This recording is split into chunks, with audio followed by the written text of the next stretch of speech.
स्वतः पण थकतो, आम्हाला पण थकवतो.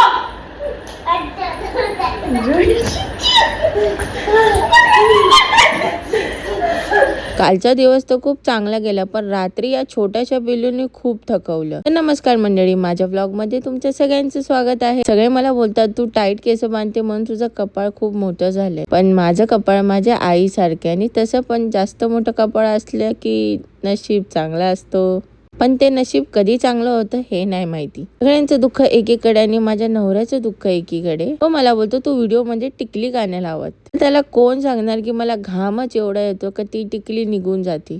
जाऊ द्या, तो तर असाच आहे. चला मग दिवसाबद्दल बोलूया. हिला मी किती विचार केला ना की आज मारायचं नाही, पण ही मार खाण्यासारखे चाळेच करते. तिच्या आंघोळीसाठी मी टब भरून ठेवलेला आणि मॅडम जाऊन त्याच्यातच बसल्या. दिवसेंदिवस तिचं डोकं खूप फास्ट चालायला लागलंय आणि थोड्याच दिवसात मी तिचं डोकं स्लो करणार आहे, म्हणजे नको तिकडं ते डोकं चालणार नाही. तर मग तिची तयारी झाल्यानंतर मी माझी तयारी सुद्धा केली आणि मग मी निघाले तिला शाळेत सोडायला. आणि तुम्हाला माहितीये आता ती शाळेत जायला रडतच नाही. जाताना पण हॅपी हॅपी असते आणि येताना पण हॅपी हॅपी असते. पण आज तिच्यापेक्षा जास्त हॅपी मी झालीय, कारण मी आंबा आणलाय. आणि भाई साहब तो एवढा मोठा आणि एवढा जड होता ना, आणि त्याचा आकार परफेक्ट माझ्या तोंडा एवढा होता. विचार करू शकता तुम्ही, तोंडाच्या साईज एवढा आंबा. मी जेव्हा तो आंबा घेत होते तेव्हा शॉक झाली होती, पण ते काका माझ्याबद्दल काय विचार करतील म्हणून मी माझं रिॲक्शन येऊन घरी दाखवलं. आता मला राहावलंच नाही म्हणून मग मी त्याला मस्तपैकी धुवून कापून एक बाईट घेतला आणि भाई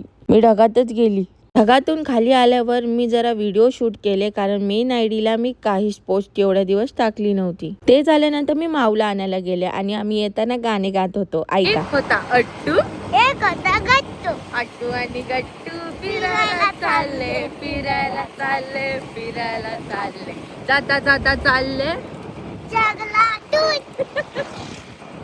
हे गाणं आम्ही रोज येताना बोलतो, तर आज विचार केला तुम्हाला सुद्धा ऐकू. आल्यानंतर मस्तपैकी फ्रेश झाले. विचार केला थोडासा आराम करू, पण आईने तितक्यात ह्याला पिंजऱ्याच्या बाहेर काढलं. मी ती काय बोलली माहिती का तो माझा हात पकडतोय आणि मला बोलतोय की मला बाहेर काढ, मला खेळायचंय. माझ्या आईला आजकाल खूप प्राणींच्या भाषा समजायला लागल्या आणि त्याच्यासोबत खेळता खेळता आम्ही थकलो, पण तो जराही थकला नाही.